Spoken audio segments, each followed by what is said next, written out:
Bueno chicos, gracias por recibirme aquí, la invitación que tuve de la asociación para venir a hablar un poquito de mis vivencias. Lo que les voy a presentar ahora son experiencias mías, algunos errores que cometí en el pasado.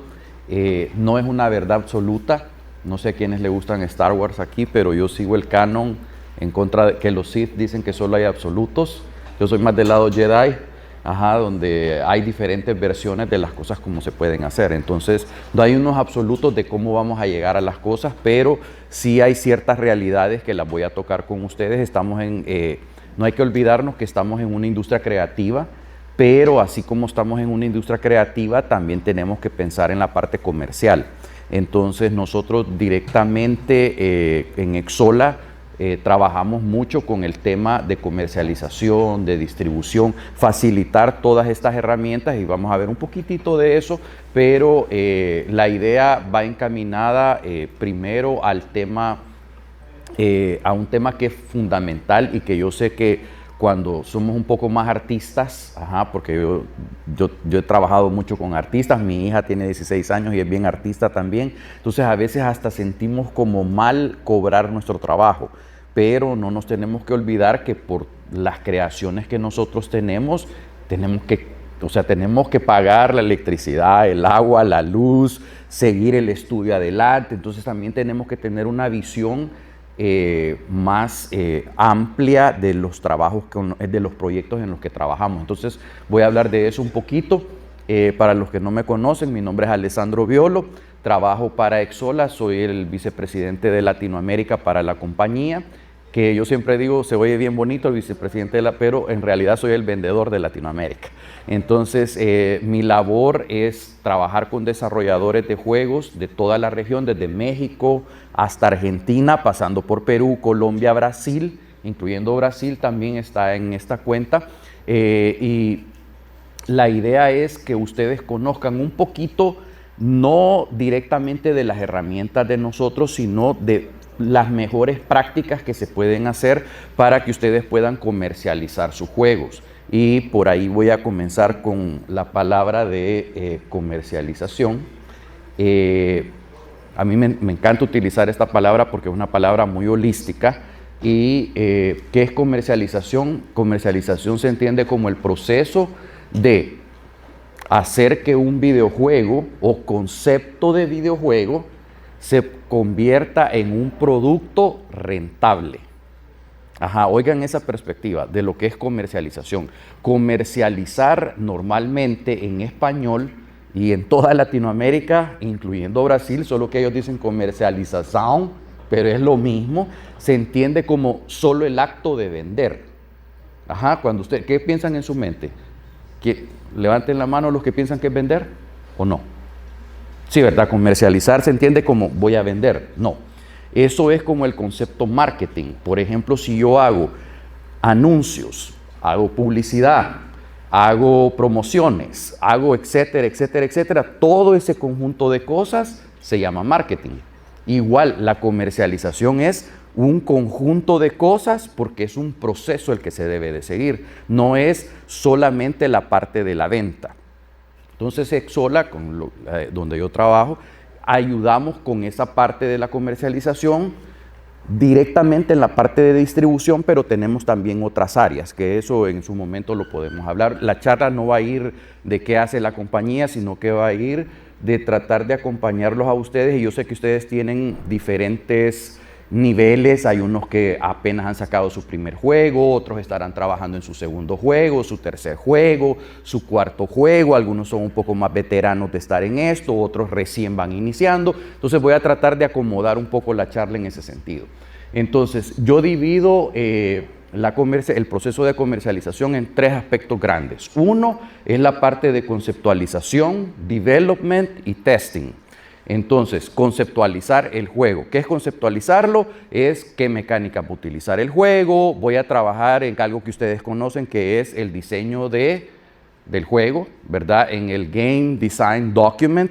Hay diferentes formas de hacerlo, pero yo siempre he creído que es bueno ponerlo en papel y describirlo lo máximo que uno lo pueda hacer. Ese sería el primer punto.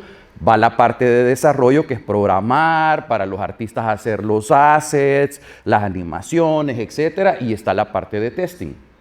Luego hay otra parte importante que es marketing, distribución y monetización del producto.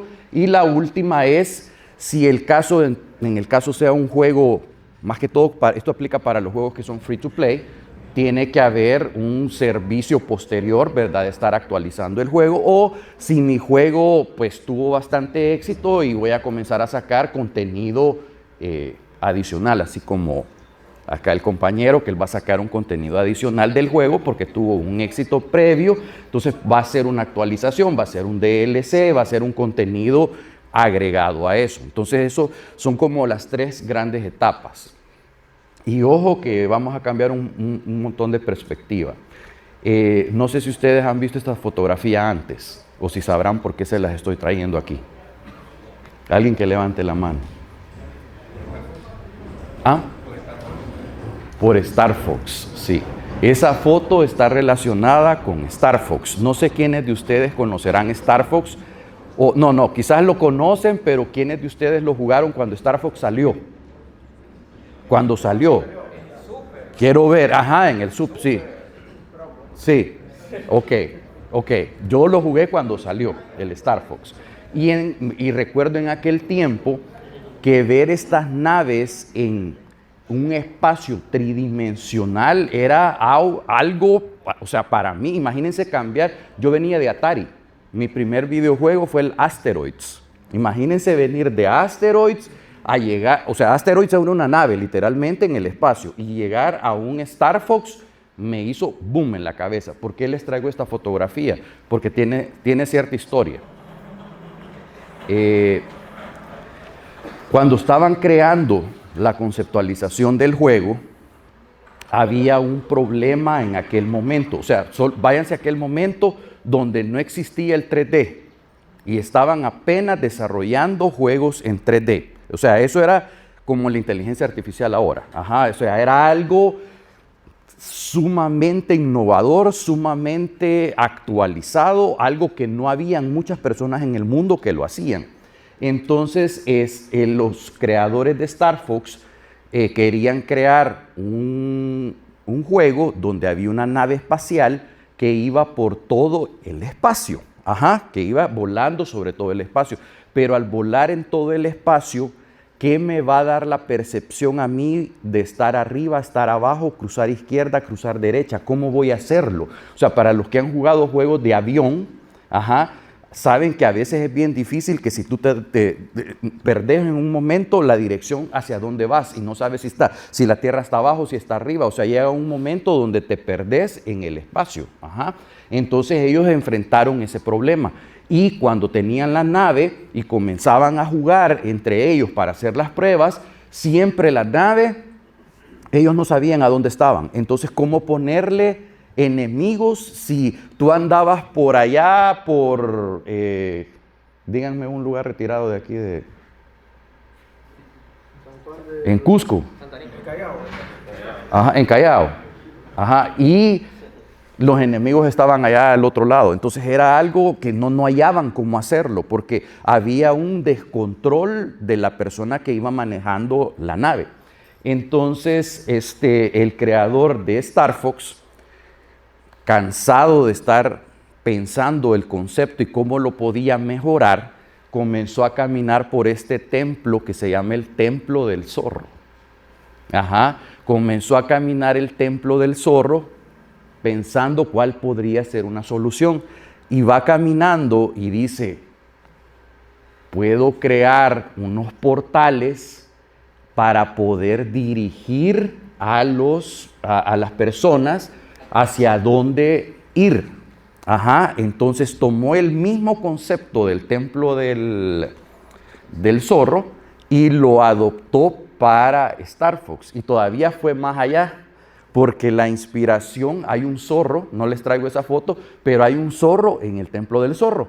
Entonces, por eso, como la idea había nacido del Templo del Zorro, por eso está Star Fox. Y ¿cómo se llama la ranita?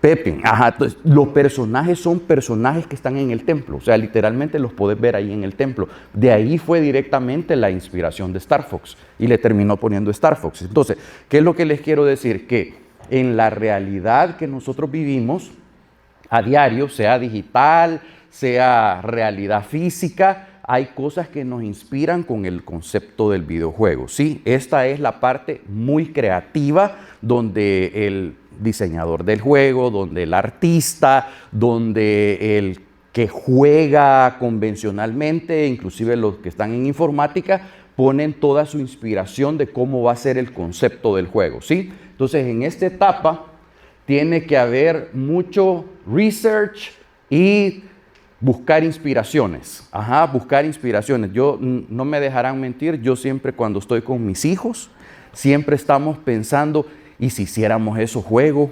Cualquier cosa que vemos, ajá, como que alguien está lavando platos y nosotros decimos, ay, ¿qué pasaría si fuera de lavar platos y hacemos un juego de eso? Y entonces siempre estamos en esa como creatividad pensando de cosas de la realidad que se podrían tornar en juego, que sea algo divertido, porque el tema es que los videojuegos nacen de las inspiraciones que nosotros tenemos en la realidad, de eso nacen.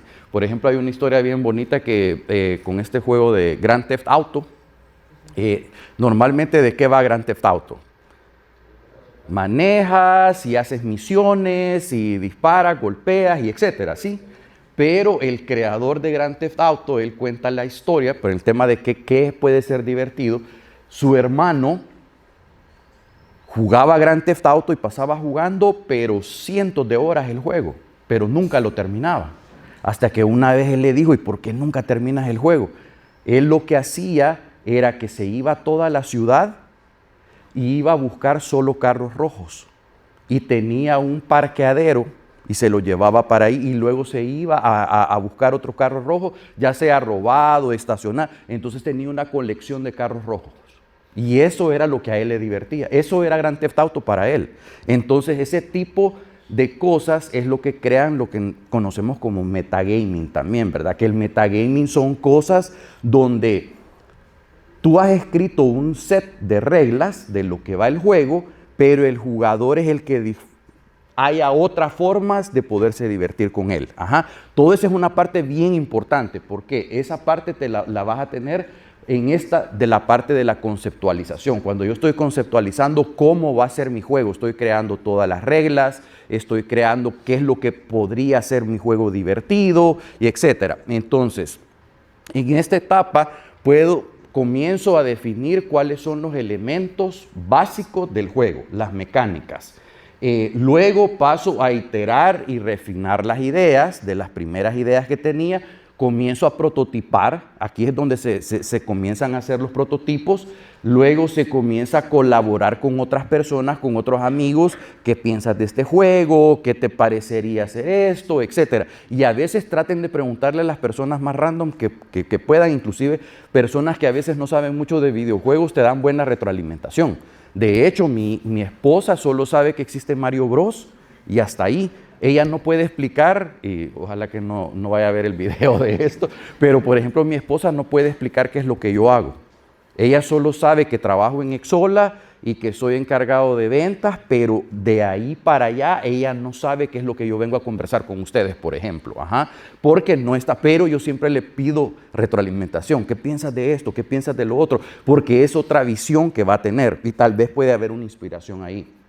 Luego visualizo cómo quedaría el juego y termino prototipando. Es bien importante iterar. Me encanta esa palabra que tienen la gente que está en informática, que es iterar. Tengo que iterar las ideas hasta llegar a un punto donde el juego es divertido. Y vean que aquí, y aquí es donde quizás los artistas tienen un poquito de problema conmigo, porque si se fijan, yo aquí no he hablado nada de arte. Solamente estoy hablando ¿de qué? Del juego.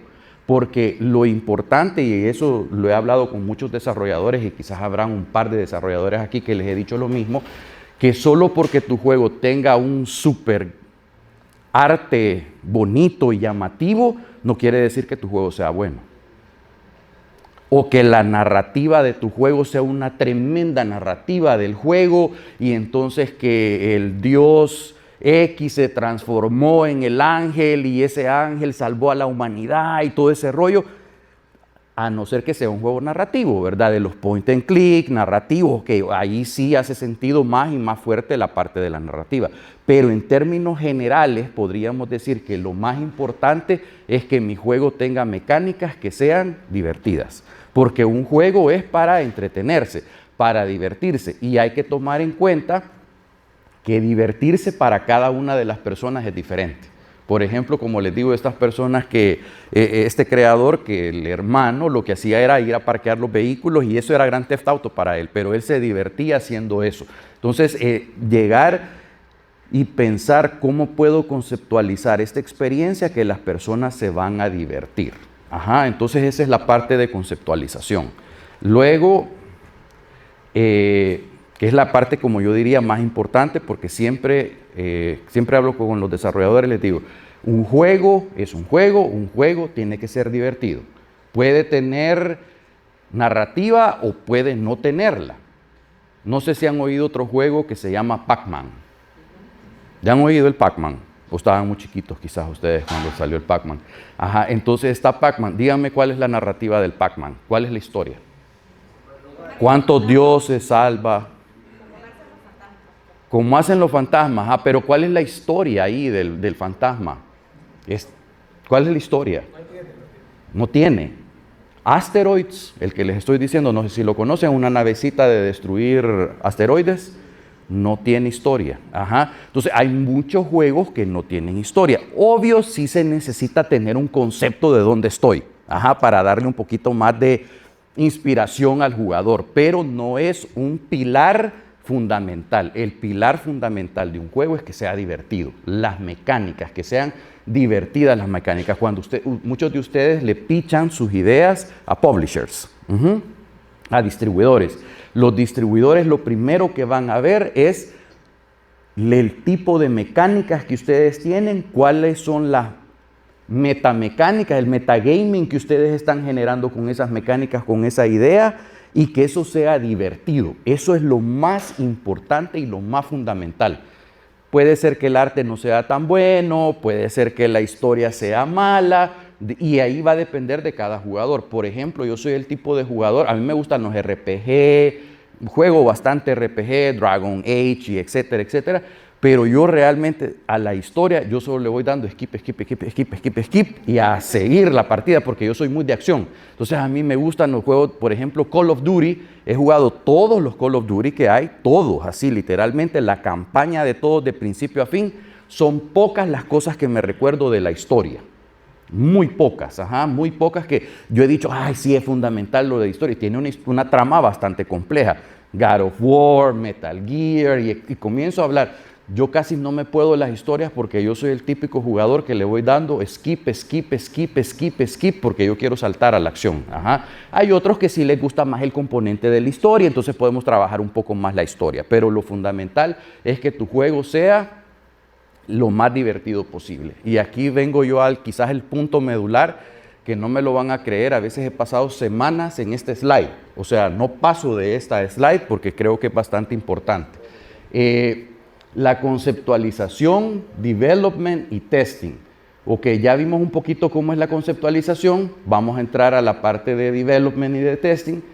Yo siempre recomiendo que cuando ustedes están en esta parte de conceptualización, ustedes piensen en su juego primero, porque primero es un juego que tiene que ser divertido, pero también en su mente hagan un ejercicio mental y digan el producto.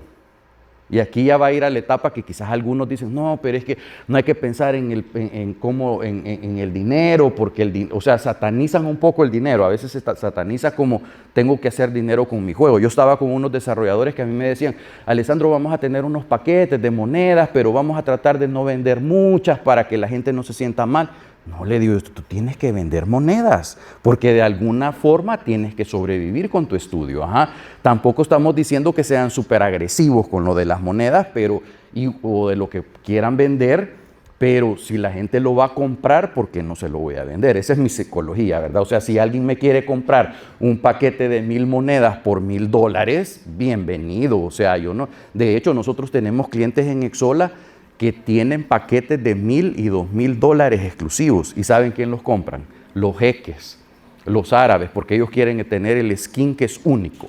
Entonces pagan los $2,000. O sea, no es que lo va a pagar toda la población, sino que personas muy targeteadas. Entonces, tengo que pensar en estas cosas. Tengo que pensar el juego, cómo lo voy a vender.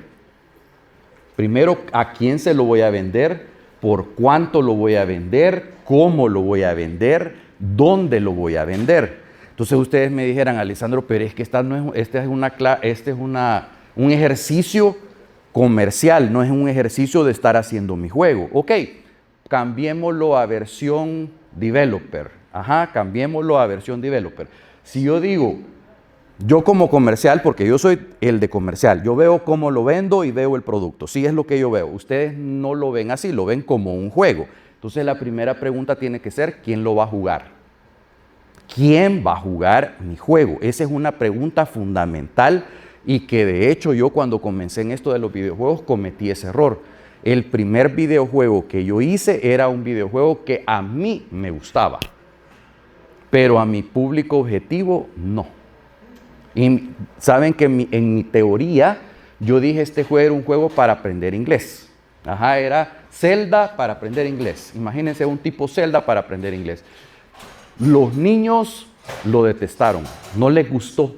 Yo iba a las escuelas, jugaba y los niños son bien crueles y me decían, ay, es que este juego es bien aburrido, ay, es que este juego es bien feo, ¿y a qué horas nos vamos a ir? Y teacher, ¿y a qué horas nos vamos? O sea, y yo me sentía súper, imagínense cómo me sentía. Y entonces, ¿y quién hizo esto tan feo? Etcétera. Luego dije yo, bueno, quizás los niños no lo van a jugar porque no entienden. Me fui a teenagers. Peor. Fue peor. Los comentarios y la retroalimentación fue peor. ¿Saben quién terminó jugando el juego? Personas entre 25 y 35 años que estaban aprendiendo inglés. Pero tuve un gran problema, que el arte que yo estaba utilizando era un arte tipo a los Zelda con magos. El juego se llamaba The Battle of the Spells, la batalla de los hechizos, que también se podía poner como la batalla de los deletreos, porque spell, deletrear. Entonces yo hice ahí como el juego entre eso. Entonces el juego, no les voy a contar toda la historia, pero lo puse primero en PC, después lo saqué en móvil, y en móvil tuve un buen nivel de descargas, pero todos los comentarios decían, el juego está muy bonito, pero el arte está bien feo. En aquel tiempo, ustedes no vivieron ese tiempo, yo sí lo viví, el tiempo del rock y todo eso. Hacer esto antes era el demonio, Satanás, eso es malo. Entonces, como el juego tenía magos y brujos y unos se veían un poquito feos, entonces la gente decía, qué feos se ven los personajes de este juego, se ven satánicos.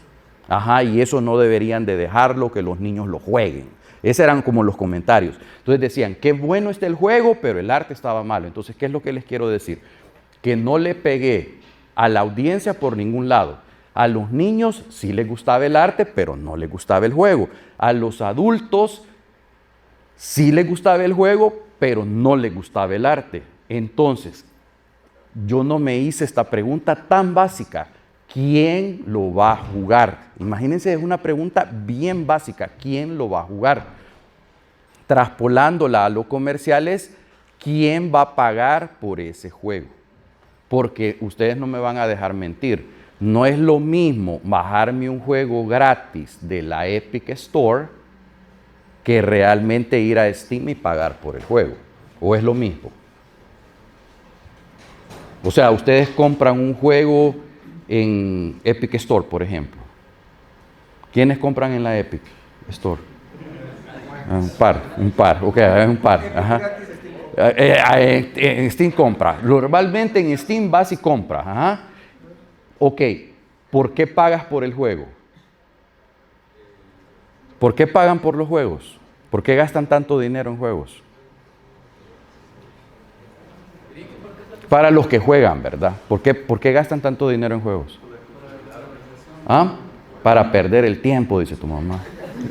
Porque sos un vago, porque no haces nada. No, ¿para qué lo hacen? Para jugarlo, exacto, para jugarlo y para divertirte, literalmente para pasar el tiempo.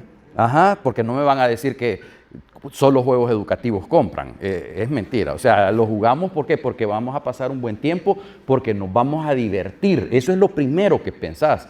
Pero para que te saques los soles y pagar ese juego realmente tiene que ser un juego que a ti te gusta y que lo sientes que es divertido, ¿sí o no? Eso es lo primero. O sea, yo tengo que ver un juego y yo digo, ese juego es divertido. O yo estoy jugando un juego free to play, me lo descargué gratis, pero yo quiero seguir avanzando en el juego, ¿sí? No sé si alguno de ustedes se ha enviciado con algún juego free to play. Y quieren ir escalando más rápido, más rápido, más rápido, pero habían unos daily quests que este día no los voy a poder hacer y no voy a poder avanzar. Entonces, ¿qué hago? Mejor pago el dólar y consigo las cosas. Yo sé que hay una temática ahí de que los juegos free to play no son muy queridos, pero igual, o sea, hay personas que lo van a pagar, por ir subiendo de nivel. Entonces, una pregunta súper fundamental y súper básica es, ¿quién va a jugar mi juego? Y luego, ¿quién va a pagar por mi juego? Así como muchos de ustedes van a venir a mostrar su juego ahora, yo iba a diferentes eventos. Yo iba a diferentes eventos en Estados Unidos a mostrar los juegos con los que yo trabajaba. Estuve en la última E3 en Los Ángeles. Y entonces llegué en la última E3 que ya el juego ya estaba terminado, ya estaba listo para salir. Y por eso fue que comencé a trabajar con Exola, porque yo era cliente de Exola en ese momento. Entonces yo había creado la tienda del juego. El juego se llama, por si lo quieren buscar, se llama The Last Friend, el último amigo. Está en Nintendo Switch y está en Steam. Entonces es de salvar perritos, está bien bonito. Entonces yo iba a mostrar el juego y yo hacía un ejercicio. Yo le decía a las personas, ¿qué no te gustó del juego? Ojo, nunca pregunten, ¿te gustó el juego? Porque normalmente cuando uno dice, ¿te gustó el juego?, ¿qué le va a responder la persona? Sí, sí, sí. Es como que yo termino acá y les digo, ¿qué les pareció la charla? Hasta me van a aplaudir. O sea, para hacerme sentir especial, ¿sí o no? O me van a abuchar. No, ¿verdad? Creo yo, ¿verdad? Que no me van a abuchar. Entonces, ¿qué es lo que les quiero decir? Que las personas normalmente, para no hacerte sentir mal, más que si saben que sos el creador, menos te van a dar una retroalimentación negativa del juego. Entonces, yo siempre les digo a las personas, díganle, ¿me podrías decir 3 cosas que no te gustaron del juego? La primera va a ser un poquito blanda. La segunda va a ser un poquito ya más trabajada y la tercera quizás va a ser algo ya, un comentario bastante que te puede doler. Pero entonces ustedes tienen que mantener su idea de que eso va a ser retroalimentación. La retroalimentación más poderosa para un desarrollador es la negativa. Principalmente cuando estoy en la parte de conceptualización.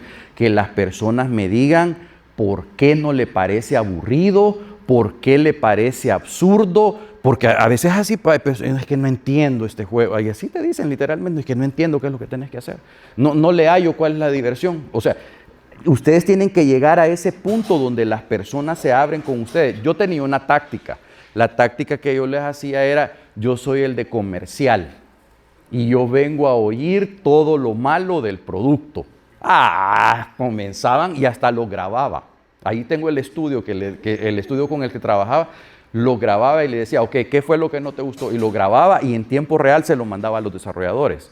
Y muchas veces habían sido cosas que yo les decía a ellos, miren, eso a la gente no le gusta. Pero cuando yo lo decía no me creían, entonces necesitaban escucharlo de las personas. Entonces en esa parte de conceptualización hay que pensar muy bien quién lo va a jugar. Y ojo, cuando tú vas a un evento, ¿cuántos tipos de personas te vas a encontrar? Te vas a encontrar tipos de personas muy variados, que juegan FIFA, que juegan Call of Duty, que juegan Grand Theft Auto, que juegan Mario Bros, que juegan Monopoly Go, o sea, te vas a encontrar de todo. Entonces, otro ejercicio que yo siempre recomiendo es preguntarle a las personas, ¿qué tipo de juego te gusta? Entonces, digamos que mi juego es un beat 'em up. Yo estoy haciendo un beat 'em up. Entonces la persona me dice, a mí me encantan los beat 'em up. Y yo le comenzaría a decir, ¿has jugado las Tortugas Ninja? ¿Has jugado Final Fight? ¿Qué otro? Beat 'em up. Streets of Rage, ajá, Double Dragon, ajá. Le comienzo a preguntar a la persona. Si veo que la persona es un género que le gusta y le apasiona, me tomo un poquito más de tiempo. Porque yo digo, esta persona es de ese género, me va a dar buena retroalimentación. Pero si es una persona que solo pasa jugando Monopoly Go y Candy Crush, Candy Crush, ajá, y pasan jugando Candy Crush, ¿cómo creen que va a ser la retroalimentación? No va a ser como que muy buena. O el típico, mi sobrino, Angelo se llama, que solo compra el PlayStation para jugar FIFA. Y él solo tiene FIFA. Ajá, y todos los años compra, y literalmente ese es él. Él compra su PlayStation 5 Pro solo para jugar FIFA. Y solo eso juega. Ajá, solo eso juega. ¿Me podría él dar una buena retroalimentación de mi juego de beat'em up? Muy probablemente no. Entonces, por eso yo tengo que estar bien enfocado en la retroalimentación que voy a tener, porque de repente, y esto es bien común, todos los desarrolladores me dicen a mí, no, es que fui al evento y todos me dijeron que el juego era súper divertido y que les gustó un montón. Y yo le digo, ¿estás seguro? Sí, todas las personas me dijeron eso. ¿Y qué les preguntabas? Le digo yo, ¿cuál era la pregunta? ¿Te gustó el juego? Obvio, toda la gente te iba a decir que sí. Ajá, porque ¿qué es lo que estás pidiendo? Validación. Estás pidiendo, valídenme. ¿Verdad que soy bonito? Imagínense si alguien les pregunta a usted, ¿verdad que soy guapo? ¿Qué me contestas? Claro que sí, dice. Ajá, entonces no vas a hacer sentir mal a la persona. Y peor que las personas saben que es tu creación. Ajá, y que te van a hablar mal de tu bebé. Para mí, yo siempre les he dicho, hay que ser lo más objetivo posible con esa retroalimentación. Entonces, esa palabra es muy poderosa, el quién. Yo antes de venir a esta charla, hice un poquito de análisis para saber cuál era la audiencia con la que yo iba a hablar. Ajá, porque si yo no sé a quién le estoy hablando, ¿cómo voy a transmitir el mensaje correcto? Ajá, entonces esa es una de las primeras. Entonces el ejercicio es preguntarse, ¿quién va a jugar mi juego? Y ¿quién va a comprar mi juego? Porque una cosa es comprarlo y otra es jugarlo. De hecho, lo que les quiero contar es que yo llegaba a los eventos, me daba la retroalimentación. Entonces había personas que me decían, me encanta el juego, está súper divertido. ¿Lo comprarías? Les preguntaba yo. ¿Lo comprarías? ¿Ya está disponible? Me decían. Sí, ya está disponible. Sí, llegando a la casa lo compro, me decían. No sé si a algunos les ha pasado eso. Pero me decía, llegando a la casa lo compro. ¿Está disponible en Steam? Sí. ¿Y está en la Nintendo Switch? Sí. Al llegar a la casa lo compro. ¿Saben lo que hacía yo? Me sacaba el celular y teníamos la tienda con Exola. Entonces le decía, te voy a pasar el link y puedes pagar con PayPal, Mastercard, con lo que sea en este momento. Lo tenemos en 10% de descuento. De 10 que les decía eso, ¿cuántos creen que lo compraban? 1 o 2. No, estaba en 1 o 2, no estaba en 0. Ajá, estaba 1 o 2 me lo compraron. De los 10 que me habían dicho, sí, yo lo voy a ir. Y así literalmente los agarraba. Al llegar a la casa lo compro. Entonces yo aprendí en los eventos, porque yo iba a los eventos y después regresaba a ver cuánta gente realmente lo había comprado en Steam. Ahí sí eran ceros. Porque las personas en lo que llegan a la casa, ¿qué pasa? Ya ni se recuerdan de tu juego, ya no se recuerdan y ya no te lo compran. Entonces yo me ponía una meta, porque yo soy muy vendedor, yo me ponía la meta que los gastos de avión y de hotel los tenía que sacar en el evento. Entonces yo montaba combos. Solo el juego cuesta $15, si quieres el juego más la camiseta, $30. Y si quieres que pongamos a tu perrito dentro del juego, porque teníamos ese servicio, estábamos como en una campaña de preorden, si quieres tu perrito dentro del juego cuesta $100. Y las personas en el lugar me pagaban. Porque yo ahí en el lugar hacía la venta, porque yo decía, el que realmente esté interesado en el juego y que realmente le gustó, lo va a pagar. El que no, y está bien, porque está bien, porque hay personas que simplemente le va a gustar algo, pero no es como para comprarlo. No sé si ustedes tienen esa sensación que ustedes dicen, hay algo que es bueno, pero no como para que lo voy a comprar. Sí, hay mucho de esas cosas y igualmente puede ser tu juego. Pero si tú le pegas a la audiencia correcta siempre te va a comprar los juegos. Les doy un ejemplo de un juego, a mí me gustan mucho los de disparo. Un juego indie, porque era indie en su momento cuando yo lo compré, el juego que se llama Payday. ¿Ya han visto Payday de las máscaras? Ajá. Yo el primer juego lo obtuve gratuito porque tenía la PlayStation Plus, me lo dieron y lo comencé a jugar. Y me encantó tanto que cuando iban a sacar el segundo, dije por apoyar a los desarrolladores, porque el primero yo se los hubiera querido pagar, dije el segundo lo voy a preordenar y pagué como $60, que ese juego no valía más de $20 cuando salió el primero. O sea, el primero era barato y después sacaron un montón de DLCs y etcétera. Pero el segundo yo dije, no, es que este juego sí se merece mi dinero.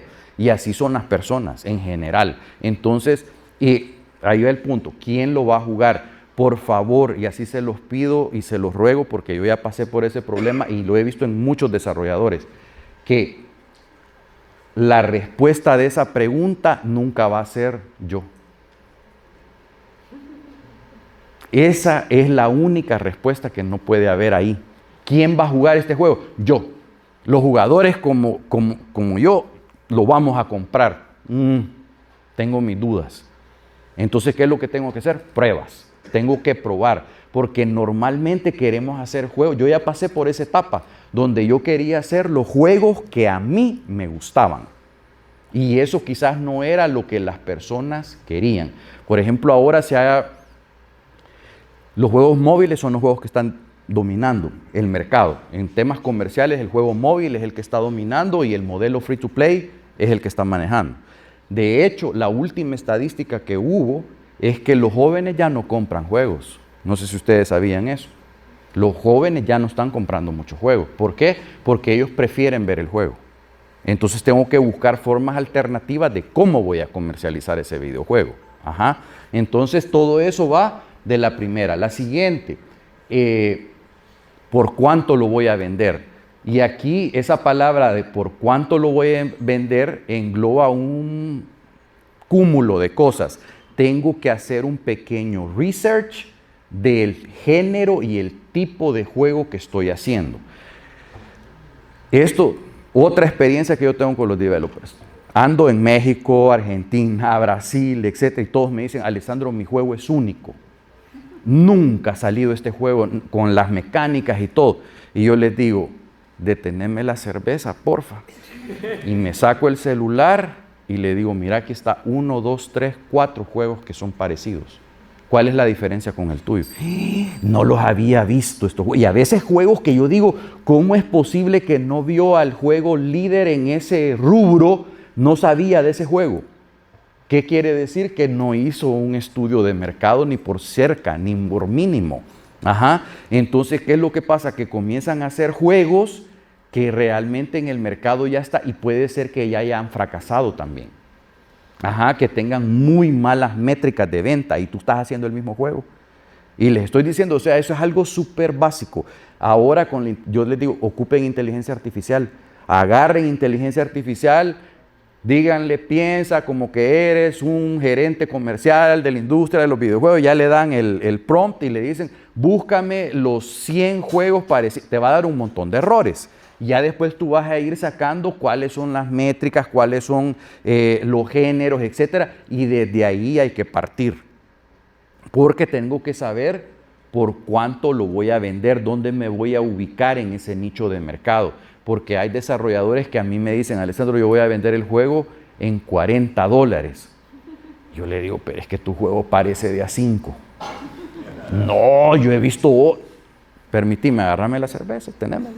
Mira todos estos juegos a lo que valen y tú lo quieres vender en 40, no hace sentido. O a veces puede ser al revés. Puede ser que tu juego lo estás posicionando muy bajo porque no solo es de venderse barato.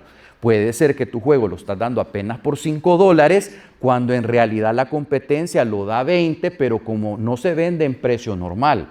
Ojo que normalmente se vende en promoción. Se vende al 20%, al 30%, etcétera. Entonces lo que hacen es poner el juego a $19.99, pero lo terminan vendiendo como en $11. Ajá. Entonces tengo que estar al tanto de cómo se va moviendo el género en el que yo estoy vendiendo mi juego. Ajá. Luego, ¿cómo? Y aquí esta sí es difícil. ¿Cómo lo voy a vender? Aquí es donde, y todo esto es parte de comercialización. Ya directamente, ¿cómo lo voy a vender? ¿Cómo se venden las cosas? Haciendo promociones, haciendo publicidad, haciendo, ¿qué más? Colaboraciones con influencers, ¿cómo más? Social media. Social media, anuncios, porque puede ser pagada, no pagada, o sea, tenemos que tener todo un plan estratégico de cómo voy a vender mi juego. No sé si vieron hace poco que lanzaron el Battlefield y el Call of Duty, ¿cuántos influencers se llevaron a Los Ángeles y a Nueva York? Se llevaron tremendas comitivas de gente a jugar, influencers, y a que estuvieran streameando el juego. Entonces, o sea, hay ¿cómo voy a, imagínate tú que no haces nada porque tu juego se conozca? Y Call of Duty haciendo eso, yo siempre pongo el ejemplo, levanten la mano, ¿quién conoce a Spider-Man? Por favor. No, pero levántenla de verdad. ¿Quién conoce a Spider-Man? ¿Spider-Man? ¿Sí? Ajá. Creo que todos conocemos a Spider-Man, ¿sí? Spider-Man, el último juego, costó 340 millones de dólares aproximadamente, por ahí anduvo el presupuesto. 165, 170 se fueron para marketing, para puro marketing, publicidad, promociones, influencers. Y yo siempre hago la pregunta a los developers y casi siempre la fallan. Les digo, ¿ustedes creen que Spider-Man necesita que le hagan marketing? La mayoría me dicen, no, Alessandro, porque Spider-Man es súper famoso. La realidad es que hasta Spider-Man necesita hacer marketing. Entonces yo les digo, ¿cómo es posible que tú con tu juego ni siquiera lo hayas considerado? Porque normalmente cuando estamos en esta etapa, y esa es mi charla, eso es lo que yo quiero hablar con ustedes y tocarles las fibras de este tema. Ustedes tienen que pensar cómo voy a vender este juego. No solo tienen que pensar cómo lo voy a hacer, porque ahí la contraria sería cómo voy a hacer el juego. Ajá. ¿Cómo lo voy a vender? ¿Cómo lo voy a posicionar en el mercado? Necesito hacer ese ejercicio mental.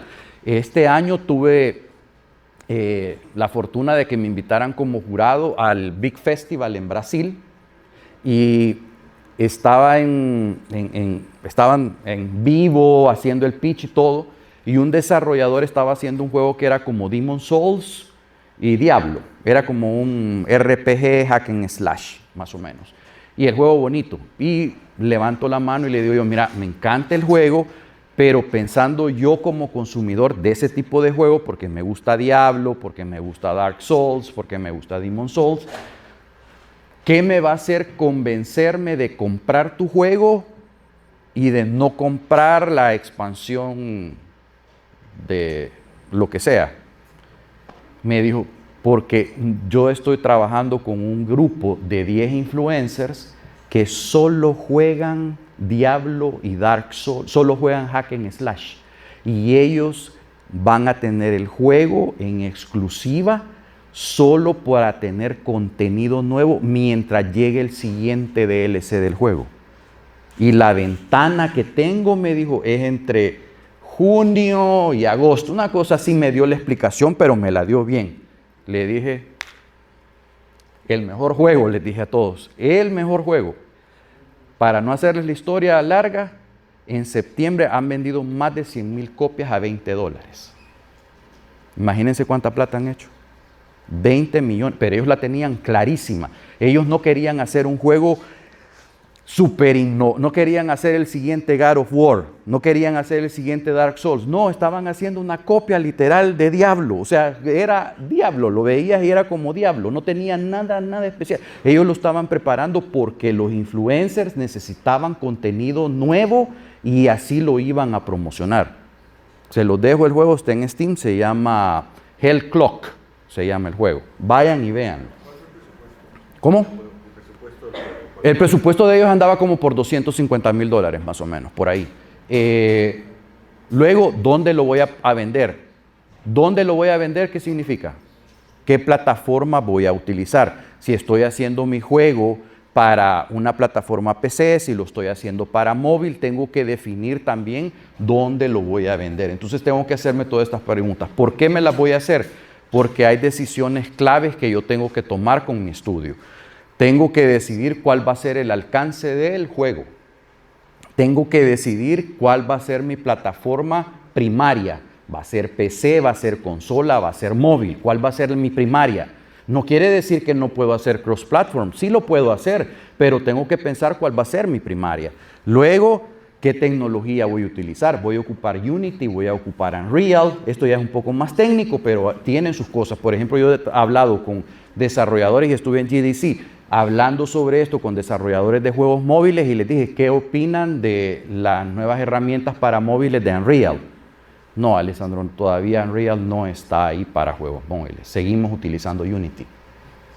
Claro, son desarrolladores que conocen bien su plataforma, bien su juego, dónde lo van a sacar. Luego está, pregunta mágica, presupuesto y financiamiento.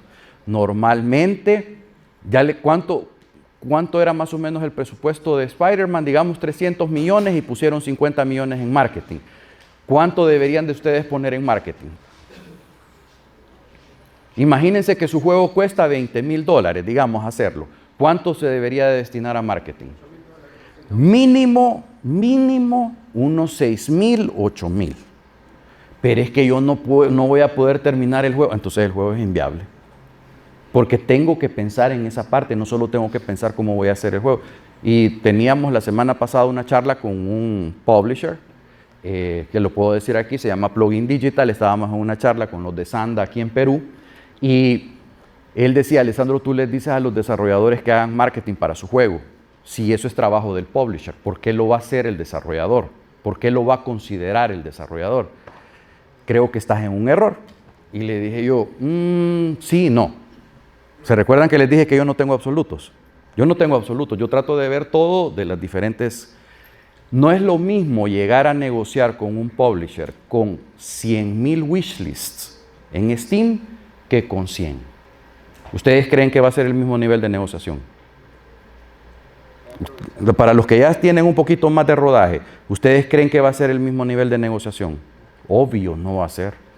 No va a ser lo mismo llegarle a pedir, ¿me ayudas para terminar el juego y para terminarlo de producir? A decirle, te traigo una oportunidad genial. Yo conozco a unos desarrolladores que están en Río de Janeiro, 50,000 personas en Discord, 380,000 wishlists de su juego, reventados en Instagram y en Twitter, de seguidores y engagement.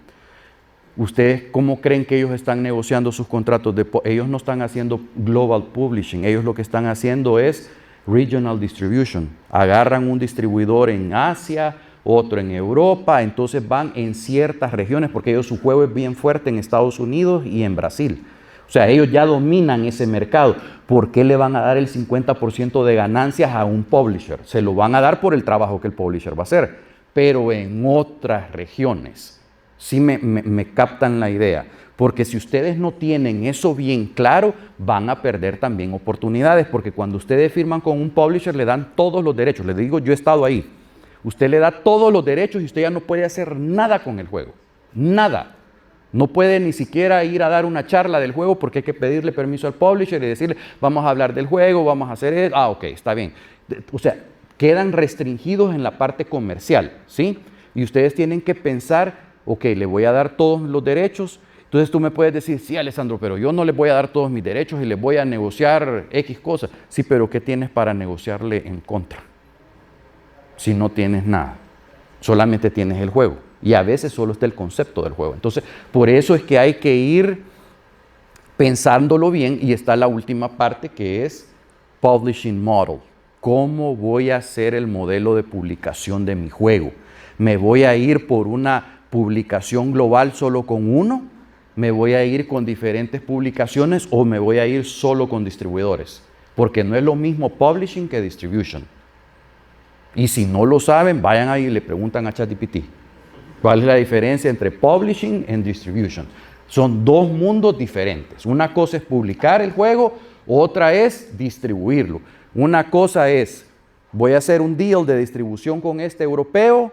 voy a hacer un publishing deal con este europeo. Son conversaciones completamente diferentes y con implicaciones financieras también diferentes. Entonces todo eso lo tienen que tomar en consideración.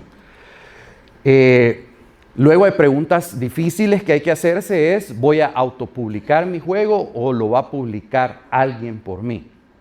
Realidades, hay que tomar en cuenta que el año pasado se lanzaron en Steam aproximadamente 18,000 o 19,000 juegos, ¿sí? En Steam, solo en Steam. ¿Cuántos publishers lanzaron esos juegos? Un número bien bajo de publishers. La mayoría fueron desarrolladores que hicieron autopublicación. Nivel de éxito, aproximadamente el 4% de todo ese mundo de 18,000 juegos indies, estamos hablando puros indies, de juegos indies lograron hacer 10,000 ventas o más. 4%. ¿Y por qué creen que fallan muchos? Porque no tienen ni la más mínima idea de cómo van a comercializar el juego. Solo lo hacen y lo ponen. Yo estuve ahí y siempre cuento esta historia. ¿Pasa? Siempre cuento esta historia con mi esposa, que con mi primer juego yo le dije a mi esposa, amor, le dije, y así de verdad, amor, le dije, nos vamos a hacer millonarios. Porque es un juego para aprender inglés. Les estoy hablando antes de que saliera Duolingo. Antes del Duolingo yo tuve la idea de un videojuego para aprender inglés. Es que eso era como inteligencia artificial en los años 2000. Sí, de verdad. Era ¡wow! Alessandro es un gran innovador. Soy del Salvador, gran innovador. Salí en el periódico y todo porque salvadoreño innova la educación con videojuegos para aprender inglés. Y yo dije ¡wow! Y yo le dije a mi esposa, nos vamos a hacer millonarios. Fracaso total. Así. Total, porque yo no pensé, ni una de esas preguntas me hice, ni una. Fracaso total. Luego el gobierno estaba dando apoyos, como están aquí algunos apoyos del gobierno, no me da plata y me dicen, Alessandro, tú ya tienes el juego terminado, ¿qué te gustaría hacer con el juego? Salieron los móviles. Entonces dije yo, lo voy a sacar en versión móvil. Y a mi esposa, haceme el favor, ven. Pasa. Mi esposa estaba así conmigo y lo tengo aquí. No, imagínense que es mi esposa. La agarré así, fuerte, y le dije, amor, hoy sí nos vamos a hacer millonarios. Gracias. Así, se lo juro. La agarré y le dije, hoy sí. Porque como estaba en boga lo de la tablet, en ese momento había salido los Angry Birds. Los Angry Birds y todo, y las tablets estaban ocupando para temas educativos. O sea, yo me volví loco y le volví a meter otro platal al juego. Y pregúntenme si soy millonario. Aquí me tienen en Lima, Perú, dando una charla porque creo que no soy millonario. O sea, no les estoy contando cómo me hice millonario aquí en la charla, ¿sí? Les estoy contando qué es lo que deberían de hacer, para no perder dinero, porque yo realmente perdí dinero. ¿Y por qué? Porque yo era una persona muy creativa. O sea, yo quería que las personas aprendieran inglés. Ese era mi objetivo, que las personas aprendieran inglés, que se divirtieran aprendiendo, que los profesores, en vez de tener esa clase aburrida, tuvieran un material más didáctico para los alumnos. O sea, ese era mi objetivo. Y obviamente hacerme millonario también era el otro. Pero solamente pensé en cómo voy a hacer el juego. Y ahí había una cosa que se llamaba autopublicación. Me estaba autopublicando, pero para autopublicarme tenía que entender que había que hacer un trabajo comercial con respecto a eso, que yo lastimosamente no lo hice. Entonces ustedes tienen que considerarlo. ¿Por qué tienen que aprender de autopublicación? Y aquí se voy a lanzar un poquito el comercial de Xsolla. Nosotros ayudamos a los desarrolladores que van a autopublicar su juego, porque en la realidad de ahora, post pandemia, es que menos publishers están agarrando proyectos. ¿Qué hacen ahora los publishers? Te dicen, tú estás haciendo un juego. ¿Y cuánto necesitas? $250,000, que es lo típico en Latinoamérica que cuesta desarrollar un juego. 250,000, sí, me interesa. Y ahí te tienen 3 meses, 6 meses, 9 meses. ¿Qué está haciendo el developer en ese momento? Desarrollando el juego. desarrollando el juego. Ya cuando el juego ya está casi terminado, te dicen, ahora sí estoy interesado. Pero ahí ya pasó año y medio, entonces ya tu estudio ya está casi quebrado. Y entonces ahí, ¿en cuánto lo vas a dar? En lo mínimo, o sea, lo que te den, lo vas a agarrar. A mí así me pasó con mis experiencias propias. Mi último juego, esto de los perritos, nosotros hicimos todo eso, pero estábamos en la pandemia, exactamente en la pandemia, 2021 salió el juego, y entonces me senté con David Brevik, el creador de Diablo. Él fue el que publicó el juego. Y entonces sacó un publishing label, y le digo yo, sí, vamos a negociar, pero quiero conocer a tu equipo de marketing. Y comienzo a hablar con el equipo de marketing y yo dije, pero estos son unos, como dicen ustedes, personas que son tontas. Nosotros en El Salvador decimos dundos, burros.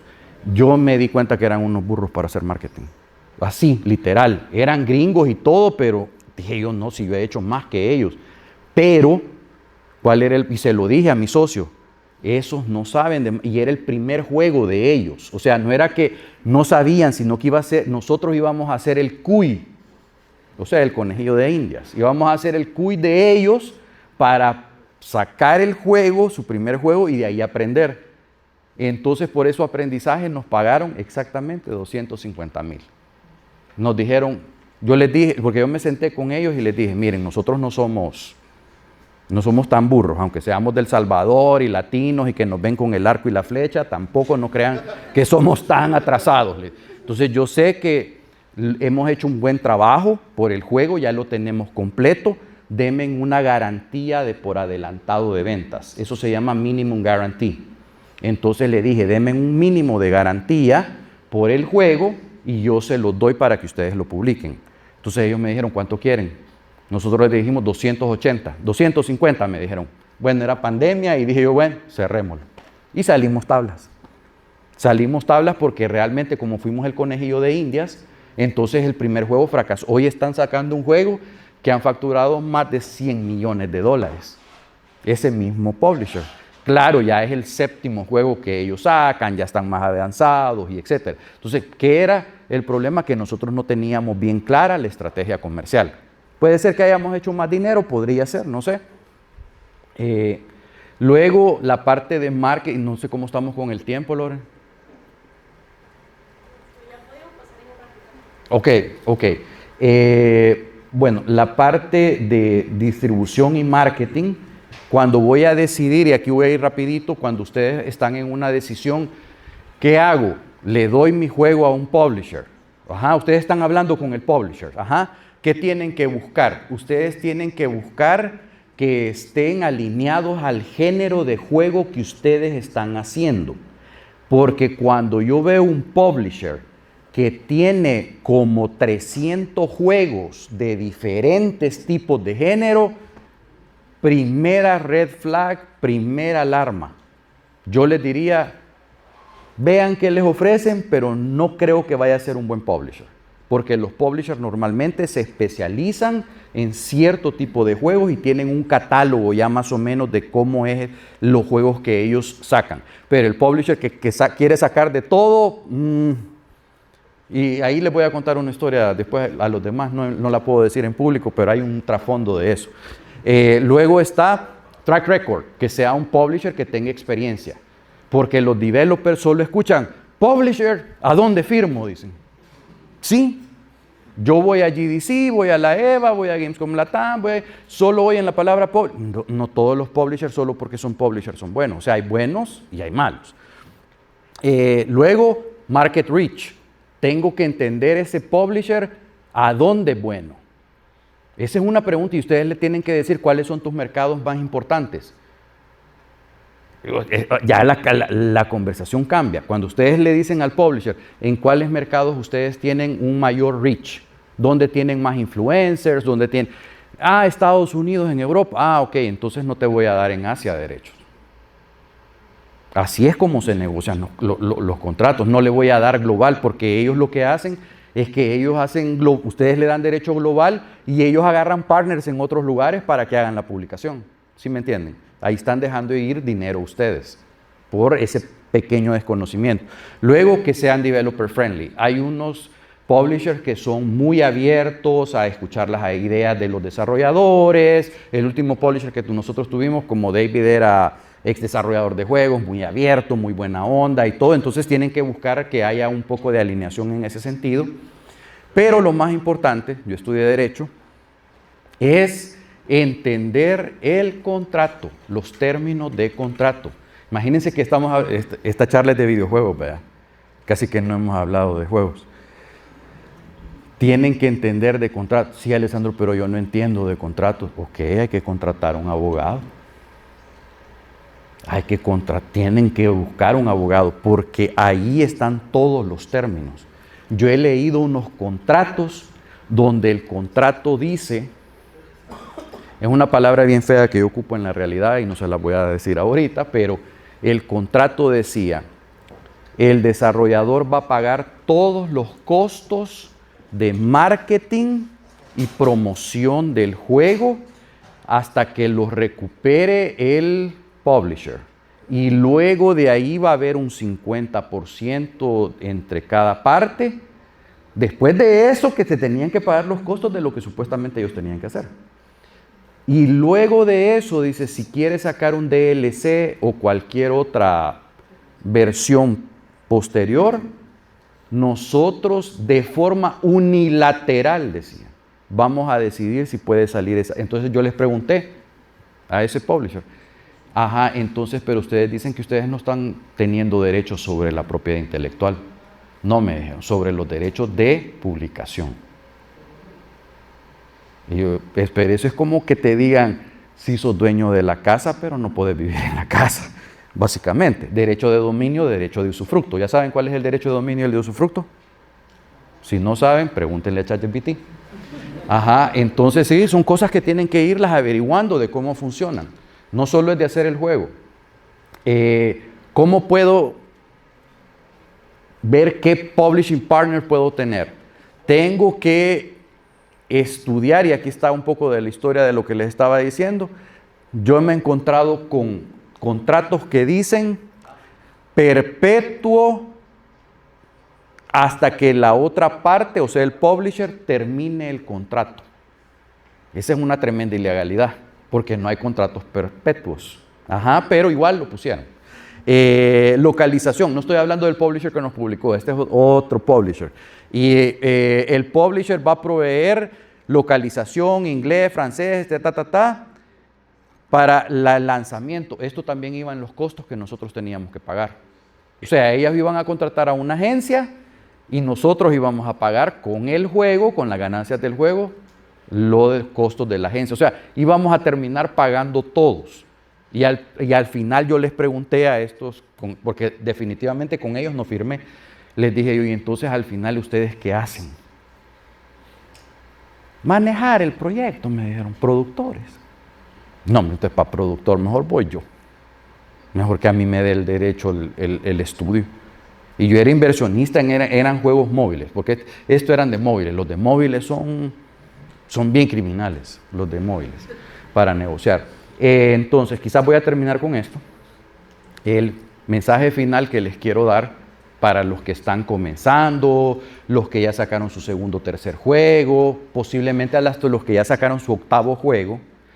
Todo estudio que quiera tener un mínimo de probabilidades de éxito en la industria necesita 3 departamentos o 3 personas clave dentro del equipo. Una, el informático, porque si no hay programación, ¿cómo se mueven los personajes? Segunda, artista. Y el tercero, el de comercial. Que el de comercial puede ser de marketing, que sepa un poquito de marketing. O sea, porque si solo son 3, tiene que ser el de marketing, etc. Porque a mí normalmente me dicen, no, Alessandro, es que yo hago el marketing. Sí, pero yo sé que tú eres programador. No eres de marketing. No estudiaste marketing. Sí, pero yo lo hago. No, tiene que haber zapatero a su zapato. Yo no sé, fíjense que yo tengo ya 15 años de trabajar en la industria y yo apenas hago los PowerPoint. No digamos Excel, no digamos hacer una presentación técnica de las cosas de Xsola, no las sé hacer. Yo no sé casi nada de la parte técnica, sí sé la parte de producción, del juego y todo, pero que ustedes me van a dar una línea de código, yo la voy a ir a poner, pero ni con ChatGPT lo puedo hacer. Así se los digo, yo no sé de eso. ¿Por qué? Porque yo soy vendedor puro. Yo sé cómo ir a vender, cómo hacer la estrategia comercial. De hecho, ¿por qué creen que me pague Exola para venir acá? Para venir a dar una charla. Y esta charla, ¿cuántas veces les he hablado de Exola? Muy poco. Por ejemplo, cuando yo llegué a la empresa, yo les dije, mis presentaciones jamás van a ser pitch de Exola. Van a ser cosas que a los desarrolladores les traiga algo de aprendizaje, porque los desarrolladores latinoamericanos necesitan un poco de aprendizaje de X cosas antes de entrar a las cosas que hacemos nosotros. Entonces, yo solo pienso formas de cómo puedo conectar con los desarrolladores, ayudarle a los desarrolladores, vender las cosas de Exola. Ajá. Y hay otro equipo técnico que se encarga de las cosas técnicas. Entonces, ustedes en pequeño tienen que tener esa otra persona. Y solo voy a cerrar con esto porque yo sé que excusas siempre hay. Tengo unos amigos en Buenos Aires que estábamos en una charla y yo les estaba, en la misma conversación, yo les dije, miren, ustedes tienen, ¿cuántos programadores tienen? 7. ¿Cuántos artistas tienen? 9. Y estaba el dueño y otros 2. Y entonces les dije yo, ¿y quién es el de marketing de ustedes y el comercial? Él mismo, no, sí, Pablo se llama él. Pablo, pero yo sé que vos sos programador, le digo, no sos, sí, pero yo soy el de marketing. No, le tenés que conseguir una persona de marketing y hacer tu equipo de marketing, etcétera, etcétera.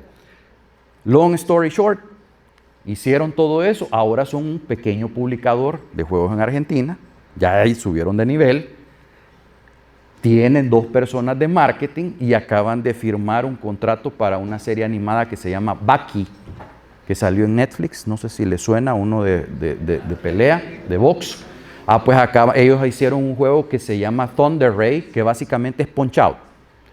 Sacaron Thunder Ray, le hicieron el pitch a la gente de Baki, les gustó, entonces ahora el juego de Baki oficial, ellos lo van a hacer y lo van a publicar. Bueno, ya salió la semana pasada el juego. Y eso fue un cambio en 2 años, más o menos. Porque ellos eran el típico desarrollador que andaban buscando a alguien que los publicara o ellos se autopublicaban y ellos dejaron de publicarse porque el último publisher que tuvieron de Polonia no les pagó las regalías. Y como estaban en Polonia, el publisher le dijo, demandame. Imagínense ustedes de Perú demandando allá en Polonia. ¿Cuánto creen que vale un abogado allá? Porque como todo estaba firmado a donde el publisher estaba ubicado. Entonces, ¿qué hicieron ellos? Ni modo. Y no les podían ni devolver el juego por Steam. Y ellos pidiéndole que aunque sea le devolvieran después de tanta cosa, les terminaron devolviendo, pero no les pagaron. Entonces, después de eso, ellos dijeron, nunca vamos a volver a publicar con publisher. Y ojo, que aquí yo no estoy, a mí siempre me dicen, no, Alessandro, es que siempre les echas mala vibra a los publishers. No, no es eso, es a los malos publishers. Y ustedes como desarrolladores, una realidad que tenemos es que su juego muy probablemente no lo va a publicar un publisher. O sea, esa es la probabilidad más alta. Es de un 95%, diría yo, de que no te lo va a publicar un publisher.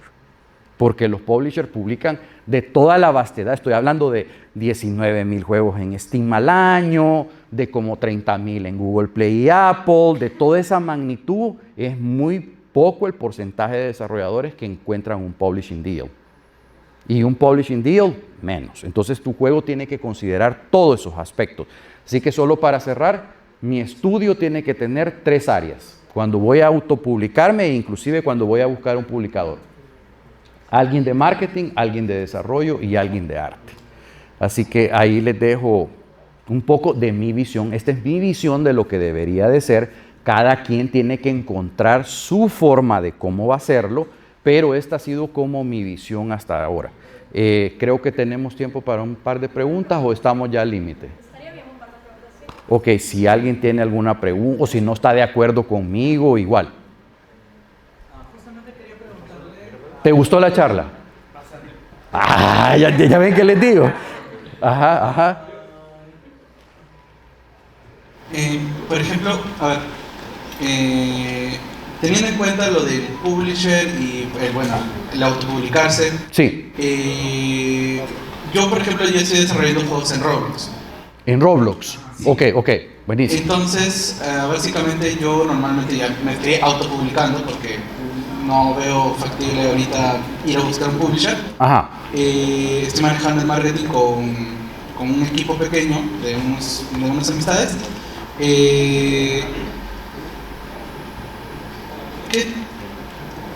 ¿Qué tanto ve, por ejemplo, el futuro en el desarrollo de juegos dentro de Roblox? O, por ejemplo, ¿qué otras plataformas recomendaría más, por ejemplo?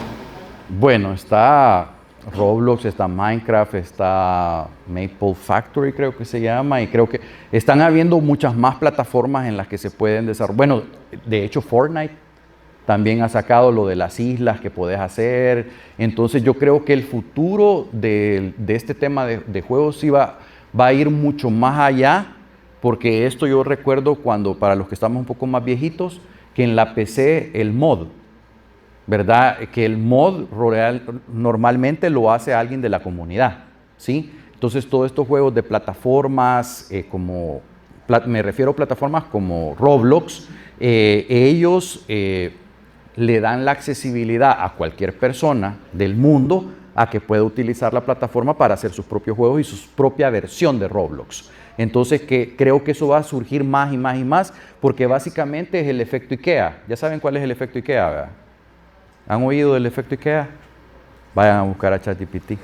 No ocupan ChatGPT, no, mentira. El efecto IKEA es que yo te vendo el mueble, pero te lo vendo en una caja, pero tú lo vas a armar. Entonces, ¿cómo te sientes después de armar el producto? Yo lo armé. Es como que yo lo hice. Entonces, Roblox y todas estas plataformas juegan un poco con el efecto IKEA, que tú puedes hacer algo para la comunidad y que la comunidad lo juegue. Y además de eso, puedes tener una ganancia. Entonces, ellos están como por esa... Yo creo que sí hay mucho futuro en eso. De hecho, felicidades porque ya trabajas con Exola. Cuando ustedes compran algo a través de Roblox, ¿saben quién le hace el procesamiento de pagos?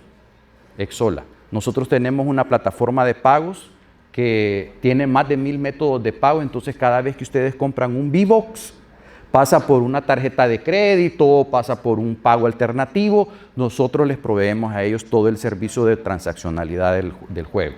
Así que ya somos socios ahí. Otra pregunta.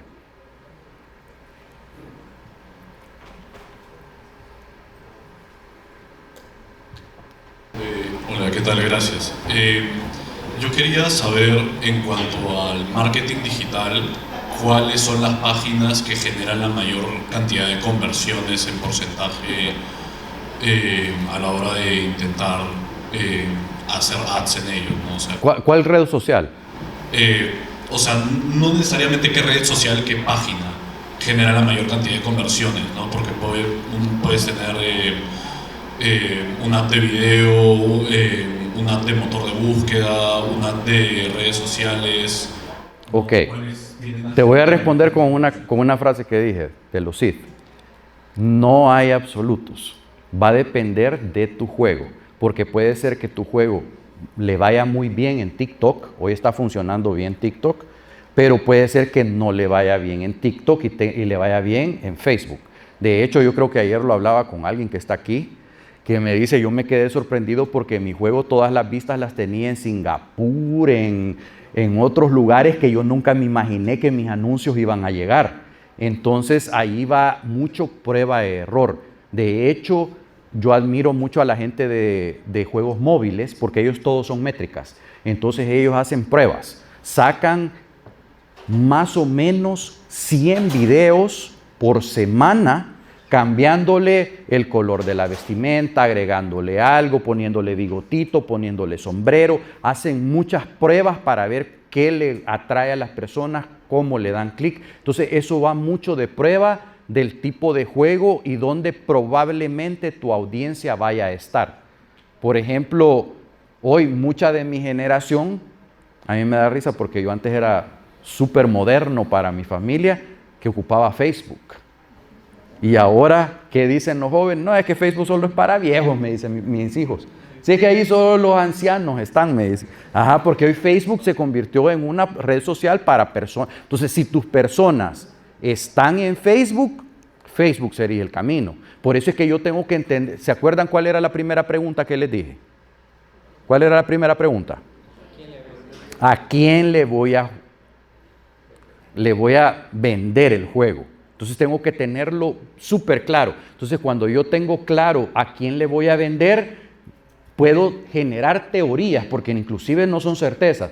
Puedo generar una teoría. Yo creo que las personas que van a jugar mi juego están en Instagram, en aquí, o voy a ocupar AdSense, voy a sacar anuncios de Google, los voy a poner en YouTube, luego los voy a poner acá, los voy a poner allá. Entonces eso va a depender mucho de ese análisis, por eso es que necesitan a alguien de marketing. Yo no te puedo dar una respuesta certerísima porque yo no soy marketero. ¿Qué les dije que era yo? Vendedor. Entonces el marketero sabe las cosas de marketing, el vendedor de vender. Entonces tenés que tener una persona de marketing que pueda hacer un pequeño análisis. Hay un ejercicio que me gusta mucho que es el buyer persona. No sé si han escuchado del buyer persona. Entonces tiene que ser un buen buyer persona.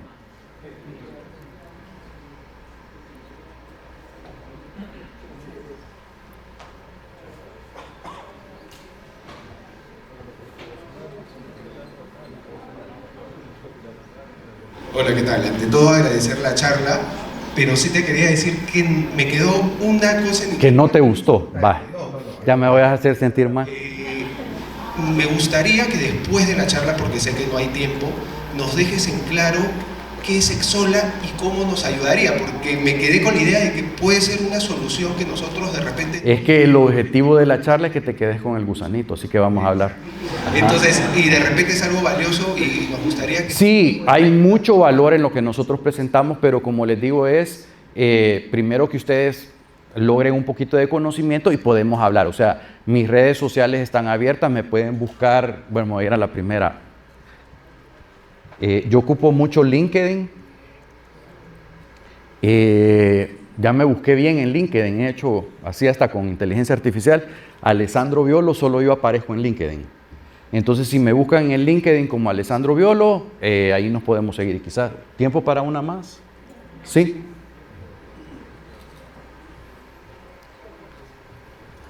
Hola, ¿qué tal? Hola. Buena charla. Cuando hice mi tesis, algo que mi asesor me dijo, y fue muy claro, que debía terminar justo en 30 minutos, y algo que a mí me sirvió bastante fue colocar numeritos en esquina, con lo que iba midiendo mis tiempos. Quería consultar algo acerca de lo que estamos pensando en por dónde publicar el juego. Siento que las condiciones de Epic son muchísimo mejores que las de Steam, pero que nadie compra en Epic, pero esa es mi percepción. Quería saber, desde el punto de vista de alguien que está más metido en la industria, si es que es una... Ok, te voy a dar mi percepción de lo que he hablado con los de marketing y yo como vendedor. Y de hecho con Xsolla es algo que yo les digo a los desarrolladores. Hay un concepto básico en Internet que yo aprendí desde que el Internet comenzó. O sea, les estoy diciendo que yo vengo del módem que le hacía... Desde ahí vengo yo.